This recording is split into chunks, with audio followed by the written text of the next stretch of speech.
Hello everyone, अस्सलाम वालेकुम। I hope you are doing well. So जैसा कि मैंने लास्ट टाइम बताया था, फिगर्स ऑफ स्पीच यानी कि पोएटिक डिवाइसेस, उसमें से हम सबसे पहले देख रहे हैं एलिट्रेशन। एलिट्रेशन सिंपल चीज़ है। ये क्या होता है? रिपीटेशन ऑफ साउंड होता है, कॉन्सोनेंट साउंड स्पेशली। जो भी लेटर स्टार्ट होता है वो क्या होता है? Repetition of consonant sounds.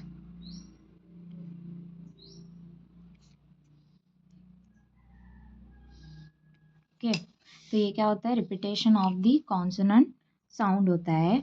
तो मैं इसका एक एग्जांपल दूंगी। आपने बहुत बार सुना भी होगा, हम ये बहुत बार फन वे में इसको प्रैक्टिस करते हैं, लाइक कच्चा पापड़ पक्का पापड़। तो ये अगर हम फास्ट में बोलेंगे तो हमें ये फन भी आता है और हम मिस हो जाते हैं।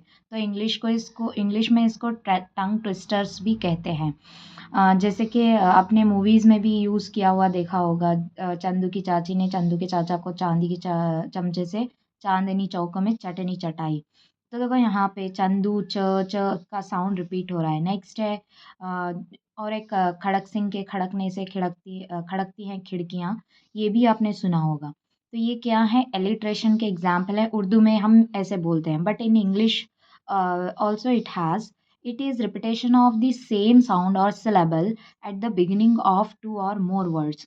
इसमें क्या होते हैं? दो या दो से ज़ायद वर्ड्स होते हैं, एक सेंटेंस होता है, तो बिगिनिंग का जो साउंड होता है वो रिपीट होता है। और ये क्वेश्चन हमेशा पूछा गया है, चाहे टीईटी हो, कोई भी कॉम्पिटिटिव एग्जाम हो, अगर वहाँ पे फिगर्स ऑफ स्पीच का कोई पार्ट हो तो ये कंपलसरी क्वेश्चन वहाँ पे पूछा गया है। तो यहाँ पे आप इसका डेफिनेशंस देख सकते हो, या आप नोट करना ताकि आपको और अच्छे से समझ आए। Alliteration is a literary device in which a series of words begin with the same sound. It is most commonly used in poetry but can also be found in prose.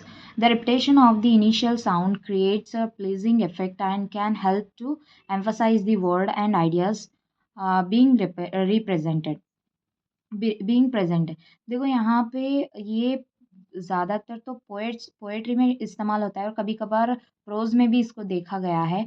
यहाँ पे देखो, एलिट्रेशन ऐसे पढ़ने से आपको उतना ज़्यादा idea नहीं आएगा।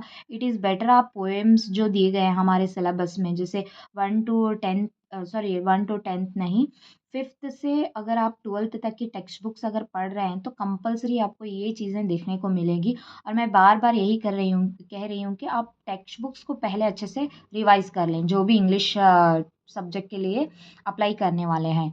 अगर आप नहीं मतलब जी के पेपर के लिए कर रहे हैं, तब भी आपको क्या करना है? वो पढ़ना ही है, because 1 to 10 all subjects are very important to clear the paper. मतलब बेसिक मैथ्स भी हमारा 1 to 10 से ही आने वाला है। नेक्स्ट, यहाँ पे एग्जाम्पल्स मैंने दिए हैं, जैसे पीटर पापर picked a pack of pickled pepper.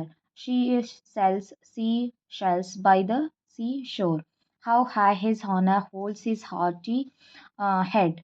Green grapes grieve gracefully. Next, roaring river ran rapidly. Sheep should sleep in the shed.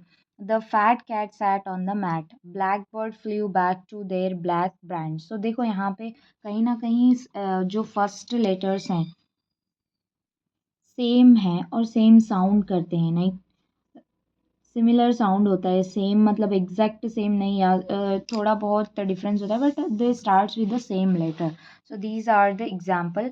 और कंपलसरी ऐसे एग्जाम्पल्स आपको सिलेबस में देखने को मिलेंगे, तो आप टेक्स्ट बुक्स को ज़रूर पढ़ें। कमेंट ज़रूर करें कि आपको ये वीडियोस कैसी लग रही हैं, और लाइक करना ना भूलें और शेयर करें अपने फ्रेंड्स के साथ, क्योंकि ये हैंड रिटन नोट्स हैं और आप भी इन नोट्स को कॉपी कीजिए ताकि आपको क्विक रिवीजन मिल सके। तो ऑलरेडी इसके डिटेल नोट्स भी प्लेलिस्ट में हैं, आप वहाँ जाके भी इसको देख सकते हो। Thank you.